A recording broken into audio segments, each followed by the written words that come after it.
Bonjour, je suis Vincent Bouvet du blog initiation-photo.com. Aujourd'hui, le focus du jour concernera les effets du diaphragme. Commençons par c'est quoi le diaphragme? Comme nous l'avons vu il y a quelques jours, la majorité de ce que contient l'objectif, ce sont les lentilles pour focaliser l'image au niveau de l'appareil photo vers le capteur. Mais il y a aussi un mécanisme qui s'appelle le diaphragme. Il s'agit du système qui permet de réguler le débit de la lumière qui peut passer à travers l'objectif. En fait, il joue le rôle d'une sorte de robinet à lumière. Il est formé d'un certain nombre de lamelles qui, lorsqu'elles s'entourent autour d'elles-mêmes, réduisent le passage de la lumière.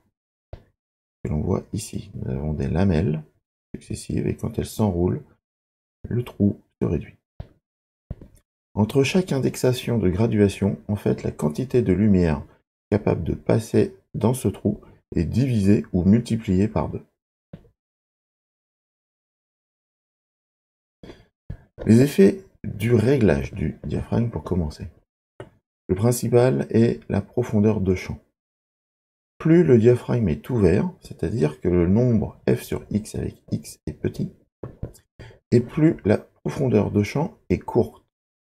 Donc, ce que l'on appelle profondeur de champ, c'est la distance sur laquelle la netteté de l'image est correcte. Et à contrario, avant et après cette zone, l'image est floue. Cette netteté est répartie de manière inégale par rapport au plan de netteté défini par la distance de mise au point. Pour être plus clair, voici le schéma. Nous avons l'appareil photo avec le positionnement du plan du capteur. Lorsque l'on fait la mise au point de l'appareil photo, on fait une mise au point au niveau d'un plan de netteté. Et la distance séparant ce plan de l'appareil photo, c'est ce que l'on appelle la distance de mise au point. De part et d'autre de ce plan, la netteté est étendue. Alors, étendue 1/3 avant ce plan de netteté et étendue 2/3 après ce plan de netteté. Au-delà de ces deux limites, le décor est flou. C'est-à-dire que la distance globale entre ces deux extrémités, c'est ce que l'on appelle la profondeur de champ.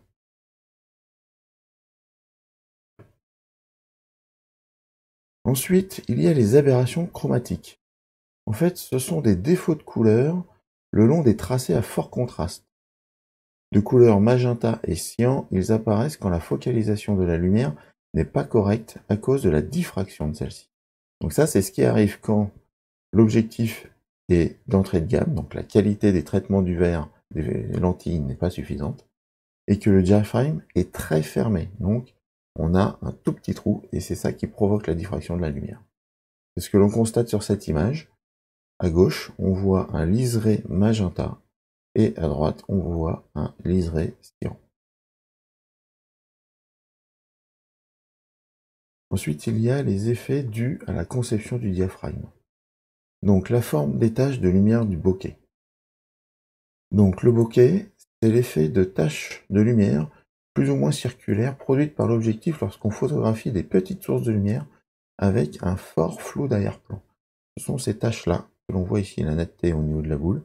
À l'arrière, il y a des sources lumineuses qu'on ne sait pas trop distinguer, mais le flou d'arrière-plan, poussé à son extrême, provoque ces taches-là lumineuses. Là, moins le diaphragme est composé de lamelles, et moins l'aspect de ces taches seront circulaires.